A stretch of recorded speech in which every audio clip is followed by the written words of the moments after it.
Saraswati studio Bihiya.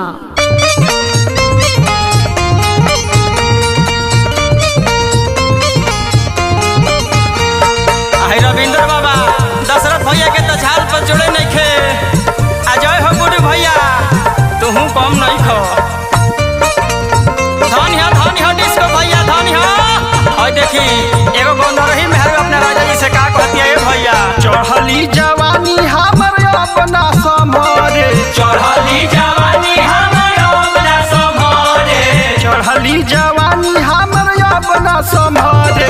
बलमुआ हो सजनवा हो आओ मन बड़ी करे, करे जाऊ हो आओ मन बड़ी करे, करे जाऊ हो आओ मन बड़ी करे, करे जाऊ हो आओ मन बड़ी करे।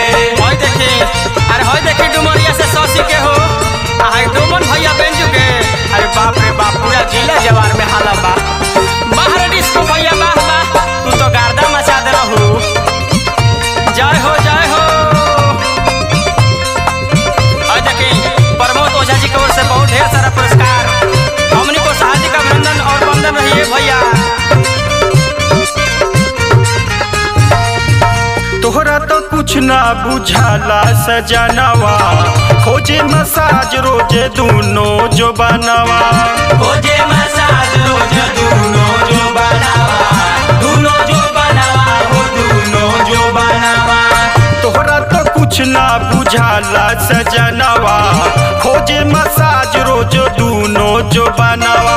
ओढ़ना बिछावा ना तो काटो सगड़े, ओढ़ना बिछावा ना तो काटो सगड़े। बलमुआ हो सजनवा हो आओ मन बड़ी करे, बलमुआ हो आओ मन बड़ी करे, सजनवा हो आओ मन बड़ी करे। होय देखिए सरकार होय हमार अजीत भैया यादव जी और साथी साथ प्रेम जी रिकॉर्डिंग पर जय हो। और भरौली से दिनेश दीवानवा। बाप रे बाप तोरा भौजी के बड़ा जुलुम पहले बड़ा डिस्को रे। धन्य दशरथ दिल्ली छोड़ के आजा दिल्ली हो। हाय रेमन भैया के जवाबे नहीं कह जा गौ से हिलाओ तर जय हो।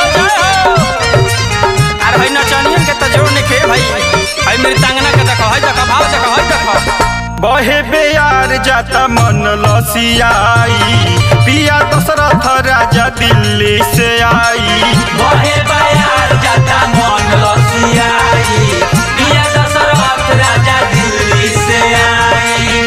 बहे बेयार जाता मन लसियाई, पिया दशरथ राजा दिल्ली से आई। किसी को दिनेश याचित करी गड़ा बड़े, किसी को दिनेश याचित करी गड़ा बड़े। बलमुआ हो सजनवा हो आओ मन अब करे, बलमुआ